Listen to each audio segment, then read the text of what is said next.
இன்னைக்கு வந்து சன்னா மசாலா. சன்னா ஒரு டம்ளர் எடுத்துட்டு இருக்கேன். ஒரு டம்ளருங்கிறது 200 ml. இதை வந்து நல்லா களைஞ்சிட்டு ராத்திரியே ஊற வச்சுட்டேன். முழுகிற அளவுக்கு தண்ணி விட்டுருக்கேன். 3 கிராம்பு, ஒரு ஏலக்காய், பே லீஃபு, பட்டை அரை இன்ச், மஞ்சப்பொடி அரை டீஸ்பூன், 4 விசில். பூரிக்கு கோதுமை மாவு 2 கப் எடுத்துட்டேன். கொஞ்சோண்டு சால்ட் போட்டுட்டேன். ரவை வந்து 2 டேபிள் ஸ்பூன் போட்டுட்டேன். 2 டீஸ்பூன் ஆயில் விட்டுட்டேன். ரவை போட்டுட்டேன்னா கிறிஸ்பாக இருக்கும். பூரிக்கு கொஞ்சம் கெட்டியாகவே பிசைஞ்சுக்கோங்க. ரொம்ப தலைன்னு பிசையக்கூடாது, சப்பாத்தி மாவு மாதிரி. 4 விசில் வந்துடுத்து, நல்லா வெந்துடுத்து. 3 டேபிள் ஸ்பூன் ரீஃபைண்ட் ஆயில், பட்டை அரை இன்ச், கிராம்பு 2, ஏலக்காய் 1, ஜீரகம் அரை டீஸ்பூன், பச்சை மிளகாய் 2, இஞ்சி அரை இன்ச்.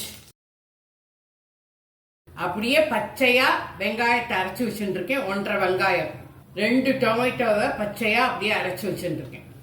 வெங்காயம் அரைச்ச விழுத போட்டுக்கிறேன். உப்பு 1 டீஸ்பூன் போட்டுக்கிறேன். 2 நிமிஷம் நல்லா வதக்கிக்கணும், பச்சை வாசனை போட்டும். இப்போ டொமேட்டோ பேஸ்ட்டை போட்டுக்கிறேன்.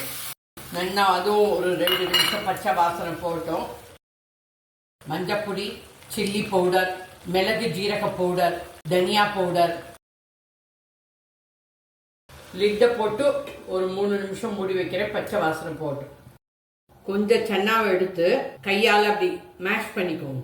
அப்போதான் கிரேவி வந்து திக்காகும். 3 மினிட்ஸ் ஆயிடுத்து. இப்போ திறந்து பார்க்குறேன், நல்லா மேஷ் ஆயிடுத்து. இப்போ இந்த சன்னாவை ஆட் பண்ணிக்கிறேன். 1 டீஸ்பூன் உப்பு போட்டுக்கிறேன். இந்த மேஷ் பண்ண சன்னாவையும் போட்டுக்கிறேன். மூடியை போட்டு ஒரு 2-3 நிமிஷம் கொதிக்க விடுறேன். 2 நிமிஷம் ஆயிடுத்து. கரம் மசாலா போடுறேன். காஷ்மீர் சில்லி பவுடர் அரை டீஸ்பூன், சும்மா கலருக்கு தான். 1 நிமிஷம் கொதிக்கட்டும், போகிறோம். அப்புறம் கெட்டி ஆகிடும். இந்த திக்னஸ் இருக்கட்டும், ஆறினா கெட்டி ஆகிடும். கேஸ் ஆஃப் பண்ணிட்டேன். மேலே கொத்தமல்லியை தூவிக்கிறேன்.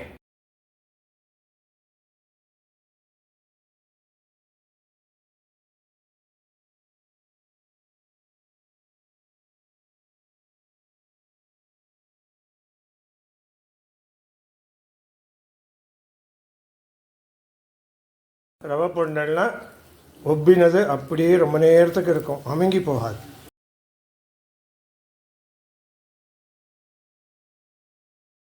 Thank you.